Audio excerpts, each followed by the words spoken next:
Olá pessoal, tranquilo? Estou tentando esperar aqui, verificando se o Anderson entrou. Boa!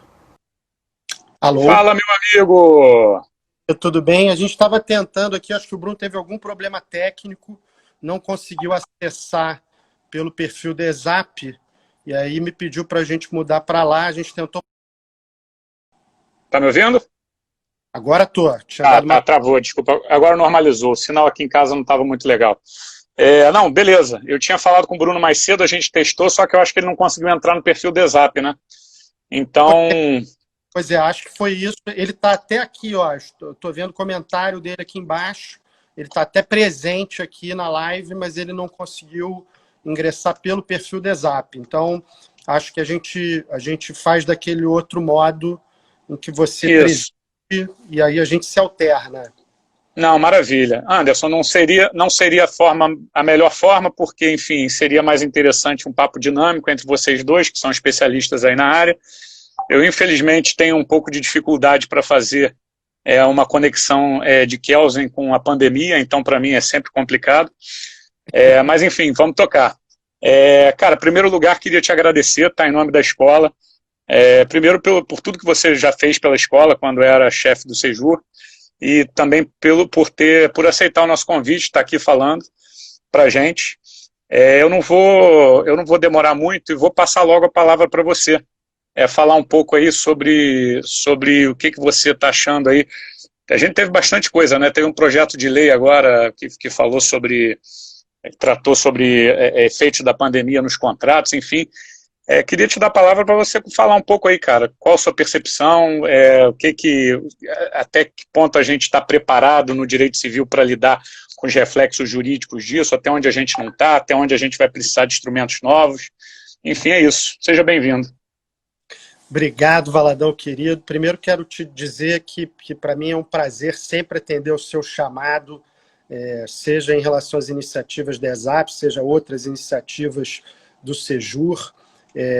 Eu já te disse pessoalmente, mas eu fico muito feliz que você tenha entrado no meu lugar como procurador-chefe do Centro de Estudos, você que é um acadêmico sério, reconhecido, uma pessoa que de fato se dedica aos estudos e enaltece os estudos jurídicos sempre. Então, é um prazer participar de todas as suas iniciativas aí. Parabéns por tudo que você também tem feito pelo Centro de Estudos e pela escola nesses últimos tempos.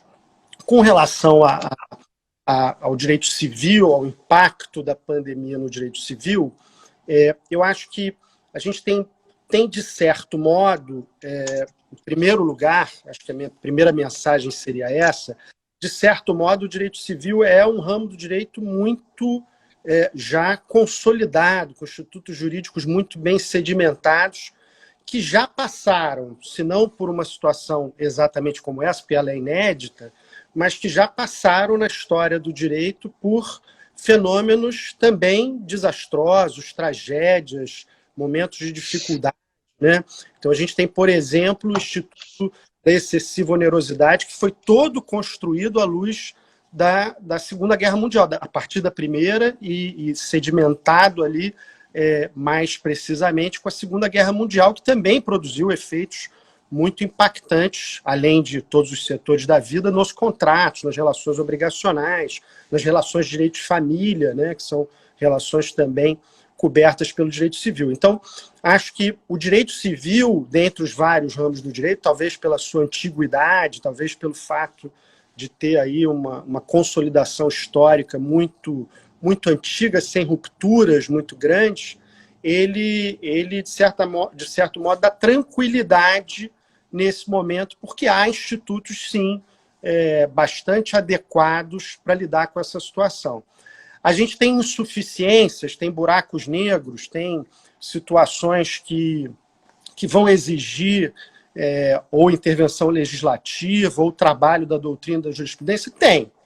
Então, por exemplo, a gente está muito preparado para lidar com o desequilíbrio contratual provocado pela pandemia, né, que são aquelas situações em que você tem um desajuste entre a proporcionalidade das prestações. A gente tem muitos institutos sobre isso. Mas, por exemplo, quando chega o ponto relativo à impossibilidade da prestação, os contratos que não se tornaram apenas mais difíceis de ser cumpridos, né, mas se tornaram impossíveis, prestações que não podem mais ser efetuadas, a gente vê que todos os artigos do Código Civil que tratam da impossibilidade da prestação, eles tratam da impossibilidade da prestação sob a perspectiva de uma impossibilidade definitiva. Acabou. E não é mais possível, né? Então, os exemplos que todo mundo estuda na faculdade é a entrega do cavalo que morreu, a entrega do automóvel que sofreu perda total, né? São situações em que você já não tem mais a possibilidade de prestar. E aqui, ao contrário, a gente está vivendo uma situação, especialmente no contrato sucessivo, né, de relações que renovam no tempo, mês a mês, etc., a gente está vivendo situações que são de uma impossibilidade temporária. A gente consegue ver que aquele contrato não está podendo ser prestado agora, mas que ele, daqui a um tempo, daqui a alguns meses, ele vai poder continuar a ser prestado. Então, a gente tem contratos, às vezes, celebrados por prazo de 2, 3 anos, que a gente sabe que é um período de alguns meses que vai ser impossível cumprir. Então, como é que o Código Civil lida com isso? Não há uma norma expressa para impossibilidade temporária nos contratos em geral. A gente tem o legislador tratando de impossibilidade temporária, por exemplo, no contrato de transporte, no contrato de empreitada, né? Mas a gente não tem uma norma geral. Quando a gente olha a disciplina do direito às obrigações, que é a disciplina geral aplicável, o Código Civil só trata da impossibilidade definitiva. Então tem uma enorme discussão hoje sobre qual é o efeito da impossibilidade temporária. Tem muita gente que sustenta assim, se torna inexigível, fica suspenso o contrato. Bom, mas fica suspenso o contrato e o devedor que está lá pode não ter interesse também em ficar preso no contrato, né? Há gente que sustenta aí na linha do saudoso Rui Rosado de Aguiar, que é também a posição defendida por Antunes Varela em Portugal, que é a ideia de que enquanto houver interesse útil do credor, o devedor é obrigado ao contrato, mesmo que ele não possa ser cumprido naquele momento.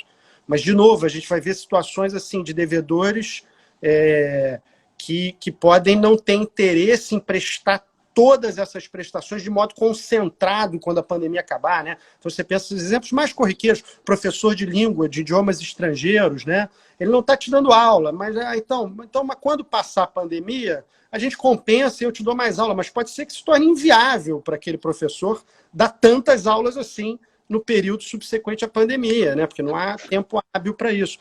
Então, essas situações eu acho que a gente vai precisar trabalhar elas um pouco mais. A gente tem bons institutos, mas vai ter que trabalhar um pouco mais.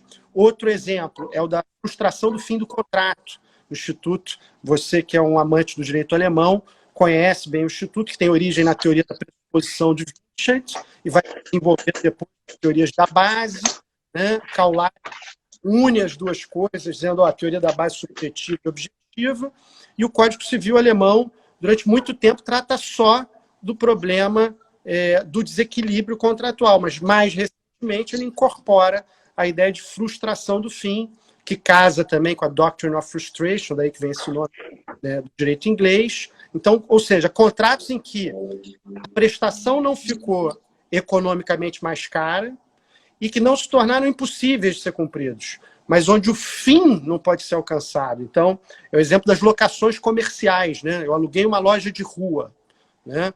Meu contrato se tornou desequilibrado? Não, eu estou pagando um aluguel que é correspondente ao valor daquele imóvel comercial naquela rua, naquela área. Então, não é um problema de desproporção entre as prestações. É um problema de impossibilidade da prestação? Tecnicamente, também não, porque a prestação pagar aluguel continua sendo possível, tecnicamente, porque é possibilidade abstrata, né? E a prestação cessão do uso e gozo também continua sendo possível. O uso e gozo continua cedido ao locatário. Tanto que os bens dele, os produtos que ele vende, está tudo lá dentro, né? Então, o uso e gozo continua cedido. Mas o fim para o qual aquela locação foi celebrada não pode mais ser alcançado. Então, é uma frustração do fim do contrato, né?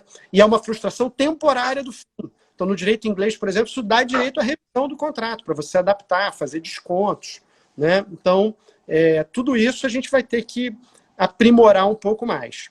Um tema também que está na ordem do dia é do dever de renegociar, que é a ideia de que as partes, antes de ingressar em juízo, com uma ação revisional desses contratos impactados pela pandemia, elas teriam o dever de procurar outra parte extrajudicialmente para tentar renegociar o contrato. Um dever baseado na cláusula geral de boa-fé, o Treu und Glauben, do direito alemão, que a gente incorporou no 422.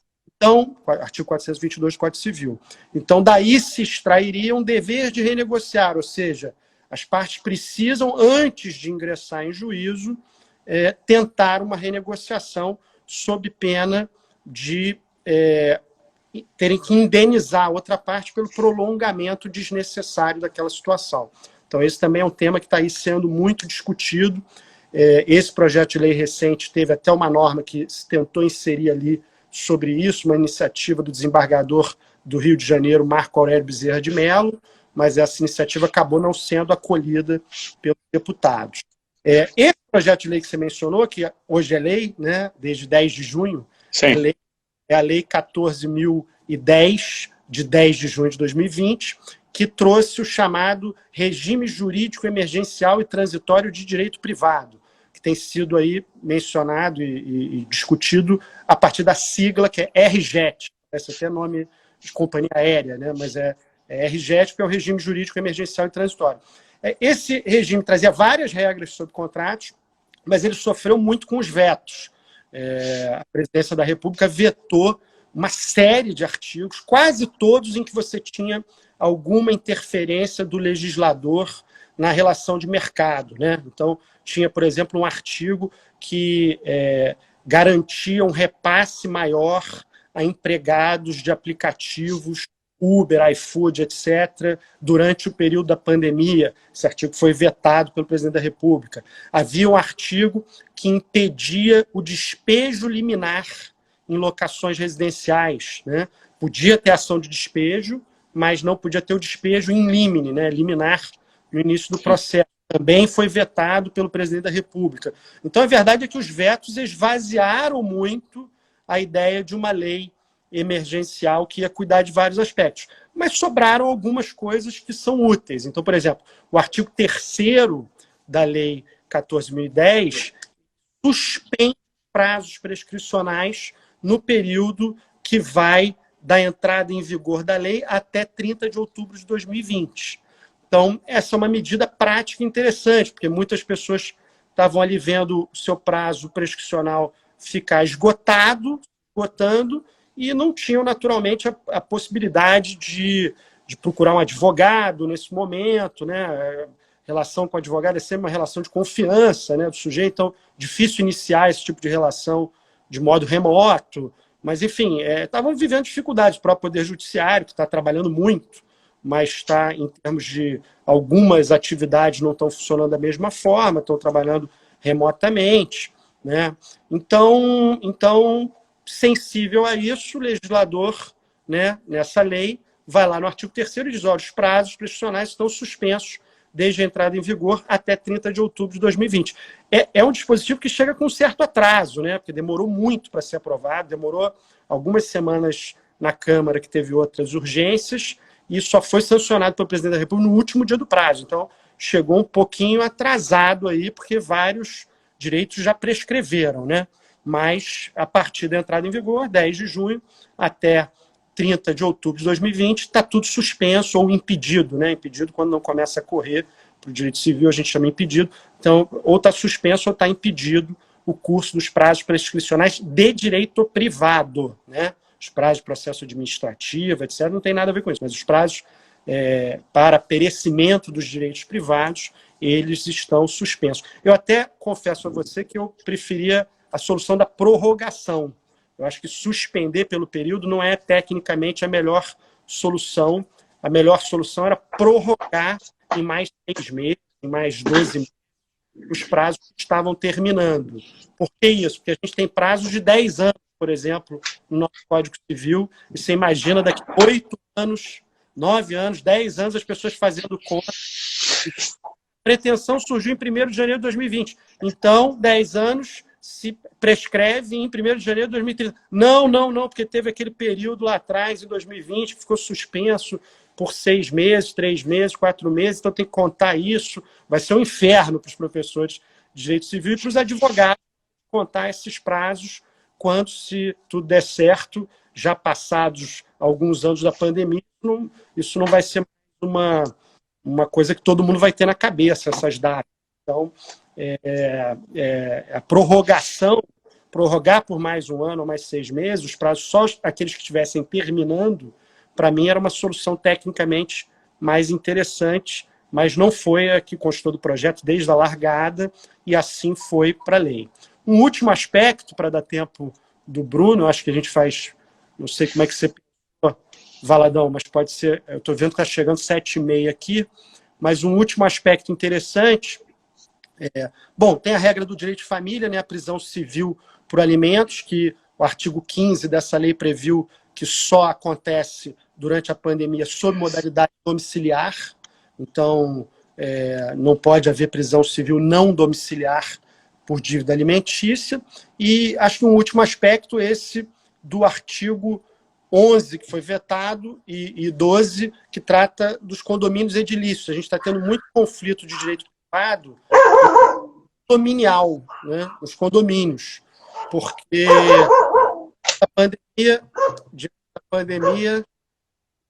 diante da pandemia, a gente tem o Rodrigo, para quem não sabe... Desculpa pela cachorrada aqui, eu estou tentando... Qual é o que latiu aí? Qual é o que latiu? Cara, foi o mais velho, mas é porque um late aqui, em volta todo mundo tem cachorro, é um late e vira aquela serenata, né? Aquela coisa linda. Chama Kelsey, não, né? Mas desculpa aí, pessoal. Tem um amigo que tem um cachorro chamado Perlingieri, que fez uma homenagem ao Pietro Perlingieri. Eu falei, pô, interessante. Rapaz, eu cheguei a pensar em colocar o nome de Range, mas a minha mulher me matou e, convenhamos, cara, é um nome muito feio, né? Então, assim, fui vencido, democraticamente vencido. Então, voltando aqui à história do condomínio, não sei se você mora em condomínio edilício, mas está tendo muito conflito em condomínio, porque às vezes o síndico vai lá e diz assim, agora não pode usar o play. Aí a pessoa, não, mas eu tenho um parente idoso que precisa pegar sol, precisa ir para o play, precisa caminhar, então como é que faz? Né? E coisas, obviamente, mais extremas, como piscina, sauna, que é um ambiente muito fechado, né? E até situações em que síndicos têm proibido realização de reuniões, festas, aglomerações nas unidades, nos apartamentos, né? Que aí já é uma discussão jurídica mais sensível, porque aí não é uma norma sobre uma área comum, é uma norma sobre a unidade imobiliária cuja propriedade, em teoria, é exclusiva do condômino, né? Não é uma parte comum do edifício. Então tem tido muito conflito em relação a isso. O artigo 11 do projeto, que foi vetado, dizia que o síndico podia, sim, estabelecer proibições à realização de reuniões, festas, aglomerações com número de pessoas, com elevado número de pessoas nas unidades autônomas, e o presidente da República vetou, e hoje em dia, nesse novo formato, a gente fica sabendo as razões do veto, às vezes pelo Twitter, né? Então o presidente da República colocou lá no Twitter que tinha hoje alguns dispositivos da lei, inclusive um que dava poderes ao síndico de interferir na propriedade privada e tal. Então a visão deles de que aquilo era um excesso, então esse artigo foi vetado. O que ficou mantido é a possibilidade, que está no artigo 12, de assembleias de condomínio por meios virtuais, né? Mesmo que a convenção não autorize, durante o período da pandemia, a participação virtual equivale à manifestação do condomínio por Zoom, por Teams, por qualquer programa desses, equivale ao voto formal do condômino, mesmo que a convenção preveja que a Assembleia tem que ser presencial, que só pode haver voto presencial, que é uma norma de emergência. Então, como você vê, é isso. Assim, a lei 14.010 ficou bastante tratada, mas ainda tem alguns artigos aí que são interessantes, que tem alguma aplicação prática para esses conflitos que a gente está vivendo nesse momento tão difícil. Acho que esse é um resumão aí no tempo que eu tinha. Anderson, eu queria te fazer, cara, uma pergunta. Em primeiro lugar, falar que aqui a Exap sempre foi inclusiva, né? Seja com você, quando que iniciou. Foi com você o Paz PGE ou foi com o Matieto? Com o Matieto. Foi com o Matieto. Que, enfim, cedeu a tradição e comigo alguém falou ali que os pets têm direito, comigo segue a tradição inclusiva da Exato. Eu queria só te fazer, na verdade, uma pergunta e talvez uma observação. Primeiro, queria ouvir sua... Esse é um tema que eu estou acompanhando de perto, que é a LGPD. Eu queria um pouco a sua opinião sobre essa prorrogação. Eu, particularmente, tenho uma, né? Eu acho que a prorrogação ou se prorroga a lei como um todo, ou não se prorroga nada, porque ter a lei entrando em vigor já com base nos princípios, né? Sem uma autoridade definindo normas complementares, é a pior forma dela entrar em vigor, através do Código de Defesa do Consumidor. Enfim, então, assim, eu tenho essa visão, queria saber o que você acha, se ela deve ser prorrogada, devia mesmo ser prorrogada ou não, em caso positivo, se seria toda, se só a parte das sanções. E a segunda, quando você falou a questão da finalidade dos contratos, eu lembro que na vida em que eu estudei Direito Civil, tinha um tópico que era a causa dos contratos, né? Que eu acho que não foi... Enfim, tem alguma coisa a ver com isso? Enfim, é diferente? Eu estou fazendo uma pergunta realmente de uma pessoa que não estuda mais isso há muito tempo. Tem tudo a ver. Vou começar pela última. Tá. A causa, né? A noção de causa, que é muito devida ao direito francês, ela foi discutida por muitos anos, décadas, no Brasil, e a gente tinha sempre essa discussão entre os civilistas que eram causalistas, ou seja, que acreditavam que existia uma causa do contrato, e outros que eram anticausalistas, diziam, não, a causa acaba sendo um elemento que tumultua muito as discussões, traz muita insegurança para os contratos. O nosso Código Civil, ele não incorporou negócios, os anticausalistas ganham força. Nem o Código Civil incorporou. E tem até uma brincadeira que o Pontes de Miranda fazia, dizendo que o fato do Código não prever causa é como um professor de obstetrícia dizer que de agora em diante os bebês nascerão sem braço, não adianta nada. Quer dizer, que é uma coisa dizendo que era inútil isso, porque a causa, a própria ideia do contrato, a própria noção de contrato, traria uma finalidade concreta, embutida, que seria equivalente à causa. O que eu acho que aconteceu, Valadão, explicando assim, sintetizando ao máximo, por causa do nosso tempo, é que a gente acabou sofrendo, enquanto a gente discutia a causa, o direito civil brasileiro acabou sofrendo uma influência muito grande da ideia de função social da propriedade, vinda, sobretudo, das construções italianas, Salvatore Pugliese e outros autores que desenvolveram muito a noção de função social da propriedade. E aí, também a discussão da função social da propriedade teve um pouco esse mesmo embate. Vai trazer insegurança, quando é que cumpre a função social ou não. E aí veio o Constituinte, em 1988, e estabeleceu os parâmetros para o cumprimento da função social da propriedade imobiliária urbana e rural. E com isso deu alguma segurança ali à noção de função social. E aí, quando veio o Código Civil de 2002, ele puxou a noção de função social para o contrato. Então, o Código Civil tem função social do contrato. Diante disso, diante desse cenário normativo, o que acontece hoje é que a maior parte dos civilistas, eu inclusive, a gente continua acreditando na causa. Mas, muitas vezes, a gente trata dos efeitos que a causa traria dentro de uma perspectiva de funcionalização do contrato, porque, no fundo, é sempre uma ideia de você valorizar uma finalidade que não necessariamente está explícita no contrato. Então, a causa tem tudo a ver com a frustração do fim, que também é um instituto funcional, né, e que valoriza essa finalidade, mas eu acho que o que acabou acontecendo é que a causa gerou um embate tão grande, tem tantos possíveis sentidos de causa concreta, causa abstrata, né, causa do contrato, causa da obrigação, né, causa específica, causa geral. Enfim, tem tantas noções de causa diferentes que a ideia de causa acabou pouco a pouco sendo abandonada em homenagem a noções que estão um pouco mais fechadas hoje. Mas é rigorosamente a mesma ideia buscada. A gente não teria essas noções hoje se todos os estudos não tivessem sido feitos sobre a causa, e há muitos autores que continuam tratando disso sob o rótulo da causa. Com relação à LGPD, eu sou francamente desfavorável ao adiamento. Eu publiquei um artigo no Jota que era não ao adiamento da LGPD, justamente sustentando que acho que a gente nunca precisou tanto de uma lei geral de proteção de dados, né?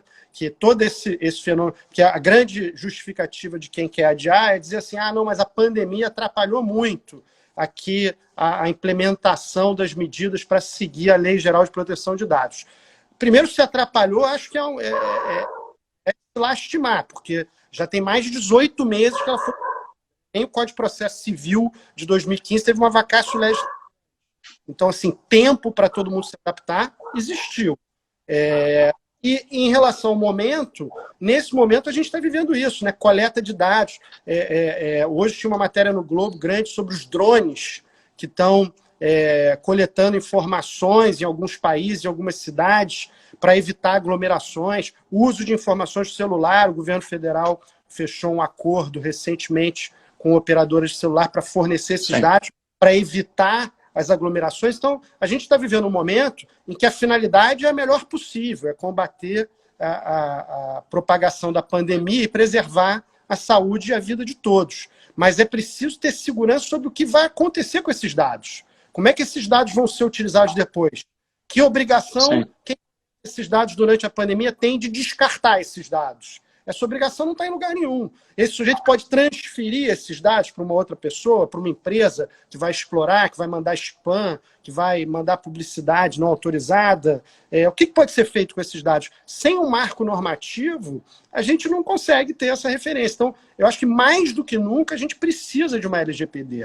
A LGPD não pode ser adiada, né? O que esse projeto de lei fez, que foi, acho... uma solução um pouco política ali na disputa entre os que queriam adiar e os que não queriam adiar, no seu artigo 20, ele diz, como você mencionou, que as sanções vão entrar em vigor em 1º de agosto de 2021, quer dizer, mais de um ano para frente. Eu acho que é um adiamento também, além de desnecessário, eu acho que ele é excessivo, porque um ano é demais. Agora, entendo o ponto de vista de quem defende, embora eu não concorde, entendo o ponto de vista de quem defende, que diz assim, mas é que as pessoas precisam se adaptar, a lei às vezes é muito geral. E isso aconteceu de fato.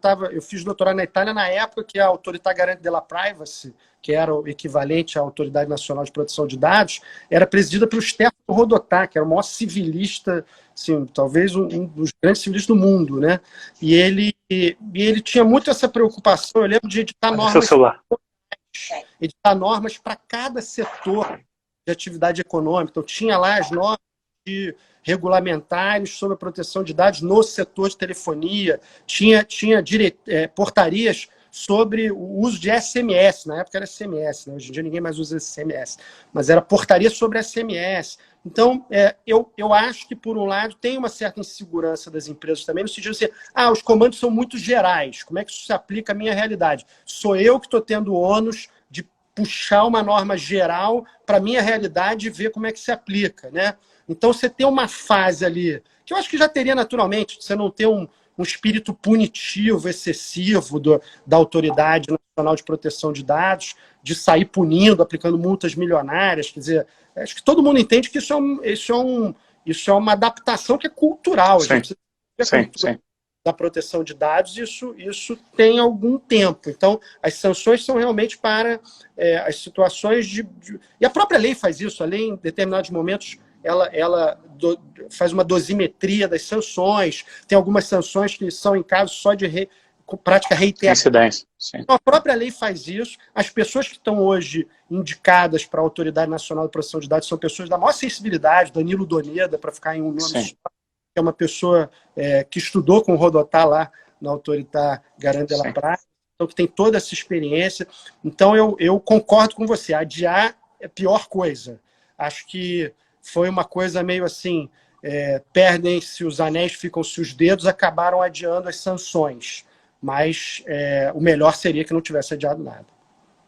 Maravilha, Anderson. Cara, quero te agradecer de verdade mais uma vez, tá? Pela participação. Enfim, a ESAP não só... O nome do projeto é ESAP em Casa, mas a ESAP é sua casa também. Quando você quiser, o canal está aqui aberto, tá? É só... Isso, né? Que você está conseguindo manter as atividades durante a pandemia e a gente acaba entrando na casa dos outros, né? Eu estou vendo. Exatamente. Ouvindo meus cachorros. Bacana, e as pessoas estão participando, estão vendo os comentários aqui, então, muito bacana. Parabéns de novo pela iniciativa, foi um maior prazer. Vou encerrar para você poder usufruir da inteligência, perspicácia e conteúdo do professor Bruno Terra de Moraes, que é um dos grandes civilistas aí também do Rio de Janeiro hoje. Anderson, obrigado mais uma vez, querido. Uma boa noite. Até a próxima. Valeu, querido. Valeu. Grande Bruno. Boa noite. Tudo bem, Valadão? Tudo bem, meu amigo. Tranquilo. Tá me ouvindo bem? Tô te ouvindo bem, tô te vendo bem. Tá tudo maravilhoso. Tá ótimo. Deixa eu te falar, cara. Tivemos primeiro um lugar, problema técnico. Tivemos um problema técnico, mas está tudo resolvido. É porque eu estava resolvendo um outro pepino aqui, e quando eu vi já tinha 9 minutos, eu falei, caramba, eu vou correr lá para não deixar o Exap em Casa de hoje morrer. Mas tá tudo certo. O que importa é que Anderson já falou, você já está aí. Deixa eu só te apresentar, para quem não conhece, Bruno Terra, acho que todo mundo conhece. Bruno é procurador de Estado, um querido amigo, chefe lá da Procuradoria de Pessoal, um craque em Direito Civil. Você já terminou o doutorado? Já, né? Não, ainda não. Não? Ainda não. Tá. Não. O seu livro foi do mestrado, então? Ele teve o lançamento? Foi do mestrado. Tá, maravilha. Isso. Então para quem não conhece, esse é o Bruno. Bruno, já vou passar a palavra para você, seja bem-vindo. Fique à vontade, a casa é sua. Tá ótimo. A gente tem pouco tempo aí, né? Porque o Instagram tem esse limite de 1 hora, mas eu vou ser breve mesmo, preparei... A gente ainda tem uns 20 minutos, a gente tem uns cerca de 20 minutos, então dá para... Tá ótimo. Bom, então, evidentemente que o impacto da pandemia no direito privado é enorme, né? Então, esse tempo não seria suficiente para a gente tratar de todas as questões relativas ao impacto da pandemia no direito privado. Então, eu e o Anderson, nós fizemos esse corte, né, de tratar do RJET, né, alguns aspectos pontuais do RJET e também da questão da prorrogação da LGPD, né? Só alguns pontos que o Anderson não tratou, né, pela limitação de tempo, mas o artigo 5º do RJET, né, ele também dispõe sobre a possibilidade de realização de assembleias virtuais nas empresas, nas companhias. Então, há essa possibilidade, independentemente de previsão também nos atos constitutivos da empresa. Então, é um fundamento ex lege para a realização dessas assembleias. E não é para qualquer tipo, não é para questões meramente ordinárias, não. Você tem, inclusive, aquelas situações do artigo 59, né, de destituição, de sócios, etc. Aquelas situações do artigo 59 do Código Civil também podem ser objetos de assembleias virtuais.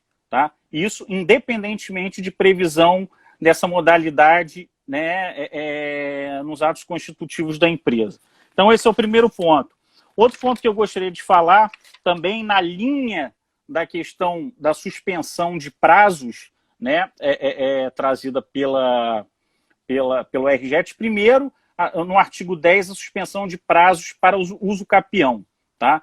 Então, até o dia 30 de outubro, esse prazo fica suspenso. E outra é a questão do artigo 16, ou seja, aquele prazo de 2 meses para instauração do procedimento de inventário previsto no artigo 611 do CPC, ele também se encontra suspenso. Tá? Então, para aquelas sucessões abertas a partir de 1º de fevereiro de 2020, o termo inicial é 30 de outubro, tá? E para aquelas que foram abertas anteriormente, né, ao dia 1º de fevereiro de 2020, aí esse prazo fica suspenso e volta a correr, então, a partir do dia 30 de outubro de 2020, tá?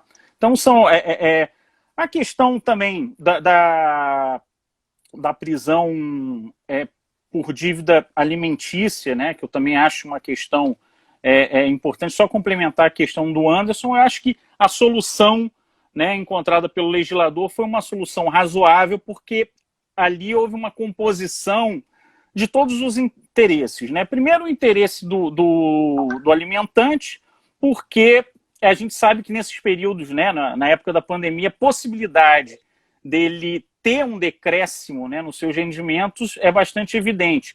E, como disse o professor Anderson, a possibilidade dele procurar um advogado, né, durante esse período fica muito mais prejudicada, né? Fica muito mais, muito mais complicado o sujeito correr atrás, de repente ingressar com uma ação revisional, mas, ao mesmo tempo, a gente também tem o interesse do alimentado, que pode aumentar também nesse período. Então, na verdade, a manutenção, né, dessa modalidade de prisão, a manutenção da prisão por dívida alimentícia, ela vem atender o interesse do alimentando, né, mas também a amenização da modalidade faz com que o interesse também do alimentante seja preservado. Além da questão da saúde pública, porque a gente sabe que quando o sujeito é conduzido para um estabelecimento prisional, né, um estabelecimento policial, há contato com outras pessoas e também há um interesse da saúde pública aí em evitar essa modalidade de prisão. Com relação à LGPD, né, nós temos, na verdade, hoje, né, a previsão de três datas de vigência, né, da LGPD. Né? A LGPD ela foi dividida em 3 grupos e cada grupo, né, tem uma data de início de vigência. O primeiro grupo ele se refere à criação da autoridade, né, da autoridade nacional, né, que é tratada no artigo 65, inciso 1, né, da LGPD. Então, na verdade, a previsão era de início de vigência no dia 28 de dezembro de 2018. Ou seja, a criação da autoridade nacional já poderia ser realizada desde então, mas até hoje não foi implantada. O artigo 65, 1A, prevê a questão das sanções. E aí foi que a lei 14.010, né, prorrogou o início de vigência para o dia 1º de agosto de 2021. E, por fim, né, no inciso 2 do artigo 65, né, da LGPD, a gente tem a medida provisória 959 de 2020, Isso. que foi aquela que instituiu, né, o auxílio emergencial de R$600, né? Ela previu, então, o adiamento da vigência dos demais artigos em geral, né, que prevêem as obrigações, etc., para o dia 3 de maio de 2021.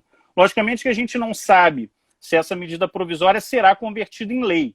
De qualquer maneira, como já foi falado anteriormente, a eficácia da LGPD nesse período tende a ser muito reduzida, né, por conta do fato de que as sanções administrativas só entrarão em vigor em 1º de agosto de 2021. Né? Então, a gente também compreende os argumentos para o adiamento da LGPD, né, por conta das despesas que devem ser realizadas, né, dos esforços que devem ser realizados pelas empresas nessa adaptação, mas a gente também entende que não se justificaria, porque já estaríamos no prazo final, no quadrante final aí do prazo para a implementação da LGPD, para as empresas se adequarem à LGPD. Então, na verdade, a gente não pode criar essas urgências, né, artificiais, essas necessidades artificiais, ou seja, você não se adapta à LGPD, chega no final do prazo e fala, olha, eu preciso de mais prazo, né? Então, seria interessante que isso não voltasse a ocorrer. E foi o que se disse aqui, né, na época em que, mais do que nunca, nós precisamos dessa proteção de dados. Tudo bem que o argumento agora é absolutamente nobre, ou seja, verificação de aglomerações, etc. Mas o que será feito posteriormente desses dados? Né? Quem manterá esses dados consigo? Né? Como esses dados serão depois inutilizados? Né? Serão inutilizados ou não? Então, a gente não tem essas respostas e a LGPD, a proteção trazida pela LGPD não vai se aplicar, pelo menos por hora. Então, na verdade, no momento que nós mais precisávamos de uma LGPD, lamentavelmente, isso não ocorrerá. E também a questão da demora na implantação da Autoridade Nacional de Proteção de Dados, né? Então, isso daí já poderia ter sido realizado anteriormente e foi um dos fundamentos pelos quais, né, a LGPD teve o seu prazo adiado para o ano que vem. Ou seja, na verdade, utilizou-se o argumento de que, na verdade, você não tinha sequer autoridade fiscalizadora do cumprimento das obrigações impostas pela LGPD. E a gente tem que levar em consideração o seguinte, é justamente nesses momentos, né, de crise, né, que há uma maior abertura para a realização dessas violações de direitos fundamentais. A gente já teve, né, na época da guerra ao terror nos Estados Unidos, né,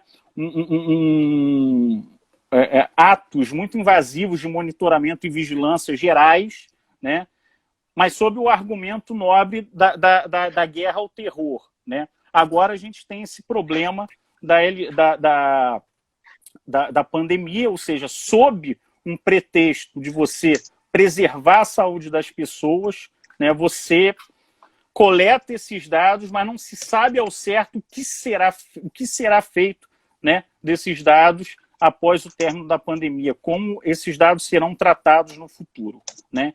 Então, eu acho que são essas questões aí rápidas que eu acho que seria interessante a gente analisar, quer com relação ao RJET, né, quer com relação à Lei Geral de Proteção de Dados.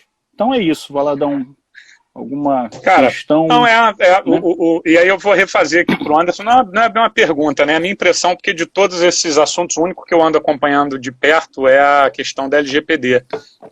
A impressão que eu tenho, assim, eu acho que as razões pelo adiamento são muito relevantes, porque mal ou bem isso vai gerar um custo para o empresário, e a gente está num momento... E no momento em que realmente existe uma pressão financeira maior, né? Sim, até porque a LGPD, para se fazer uma adequação realmente, né, uma implementação mais correta, principalmente as empresas que não têm seus processos mapeados, coisas do tipo, ela vai ter que fazer isso. Então, assim, eu entendo realmente que é um custo grande. E, de outro lado, tem essa questão que, bom, é exatamente nesse momento de pandemia, onde os dados estão sendo utilizados para causas nobres, é que a gente não sabe, eventualmente, quais os tratamentos inadequados que eles vão sofrer, né? Então, assim, isso realmente expõe os dados das pessoas de uma forma muito alta, a não entrada em vigor. A minha impressão, e a única coisa que, assim, eu sempre defendi, e eu não lembro, acho que quem fala isso não é o Danilo, caramba, ele é indicado pela autoridade nacional lá pelo Senado, acho que pelo Alcolumbre, deu branco, que eu vou lembrar. Ele fala exatamente isso. O problema é que ela está entrando em vigor da pior forma possível. Vai entrar em vigor pelo Código de Defesa do Consumidor, entendeu? Ou seja, a parte de princípios em tese ia entrar em vigor, né? Enfim, só a parte das sanções que ia ficar para depois, enfim, a gente ia ter não sei quantos juízos no Brasil, associações de defesa de consumidores e tal, ajuizando ações civis públicas e de outros tipos, no que diz respeito à inobservância da LGPD. Inclusive tem um caso curioso, o PROCON de São Paulo entrou com uma representação contra uma empresa grande, eu não me lembro aqui agora, eu tenho memória de peixe, perguntando se a empresa, a LGPD não estava nem em vigor, né, mas o PROCON de São Paulo entrando lá, perguntando uma notificação, perguntando se a empresa já estava tomando as medidas necessárias para adequação da LGPD. E aí você entrava no site do PROCON, o PROCON não estava minimamente no seu site adequado. Mas enfim, ou seja, tudo isso para dizer em resumo que a minha impressão é que o Fabrício, esqueci o sobrenome dele, Fabrício Mota, enfim, que a impressão era essa aqui, ou seja, ela ia entrar pelo Código de Defesa do Consumidor, naquela bagunça de não sei quantos mil juízos no Brasil inteiro, com jurisdições completamente distintas, sem ter uma autoridade que desse sequer, né, os nortes. Então, queria ouvir se você tem uma opinião especificamente sobre isso. Porque a questão da autoridade também, ela teria essa função de dar alguns contornos normativos, né? De preencher as lacunas da lei, né? Minudenciar algumas questões, regulamentar outras questões, né? Então, realmente, você... E outra coisa, né? O Código de Defesa do Consumidor, ele foi concebido numa lógica completamente distinta, né? Uma lei de 1990, né? Então, assim, realmente eu acho que demandaria um tratamento mais específico por conta dessa autoridade nacional que, lamentavelmente, ainda não foi criada, né? Não foi instituída. Inclusive, foi um dos fundamentos para um novo adiamento da LGPD. Né?